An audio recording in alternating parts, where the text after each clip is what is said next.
what we don't have at the moment is a strategic thinker among the political leadership, a strategic thinker who dares to come up with, is able and then dares to come up with new ideas about how to position us, the West, vis-a-vis Russia, vis-a-vis China. The best strategic thinker we have is Emmanuel Macron, and in recent weeks he has really dialed up the speed. Sweden has formally joined NATO, bringing an end to more than 2 centuries of military non-alignments and nearly 2 years of diplomatic manoeuvring. The country's flag will be raised alongside those of the other 31 member states at NATO's headquarters in Brussels on Monday. Let's speak to Elizabeth Braw, Senior Fellow at the Atlantic Council and Foreign Policy. Good evening, Elizabeth. Good evening. So good news for Sweden. Will there be any unexpected consequences of Sweden joining the NATO alliance?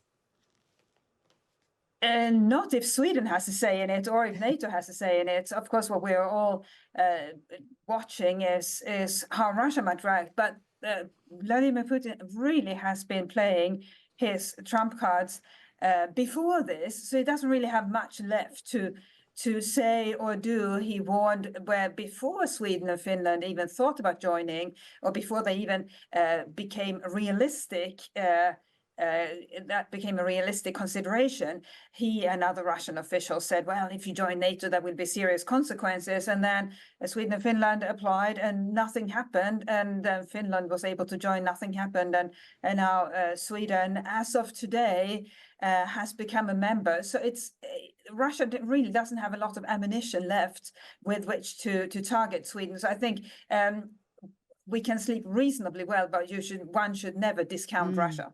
It does mean Russia is hemmed in by NATO countries, which will perhaps lead Vladimir Putin to an increased sense of paranoia. I mean, the Russian government has said that it'll now take undefined measures to enhance its own defence against this newly enlarged NATO, has Sweden and Finland, as you say. But then I guess they would say that, wouldn't they? What else are they to say apart from that as a retaliation for a larger NATO? Let's talk about French President Emmanuel Macron.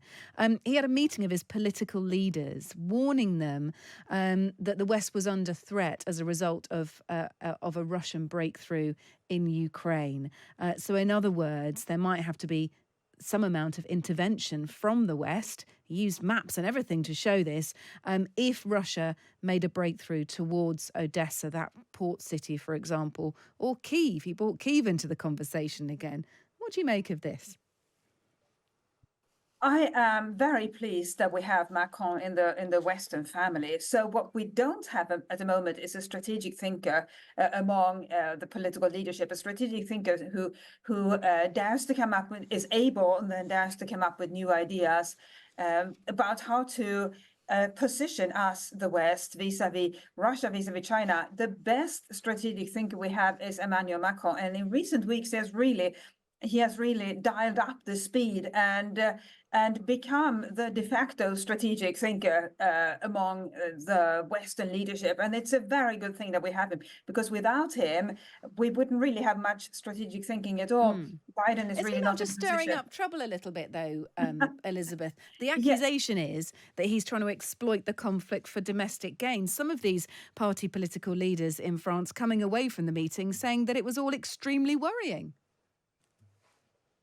They can say it's extremely worrying, but they should also, I think, bear in mind that what really is worrying is the fact that we have a war in Europe that doesn't seem to have a realistic end as things stand now. So if we're going to have an end to this war in Europe, something will have to change. And that something is not Ukraine giving up. It's the West doing more to help Ukraine. So I'm not saying that Macron is right about every proposal he makes, but at least he dares to articulate new ideas into this otherwise pretty empty field of ideas that we have coming from Western leaders. And I worry, Kate, what will happen when Macron is termed out and can no longer be president. Who is going to be that strategic leader, a strategic thinker within the Western alliance? All right.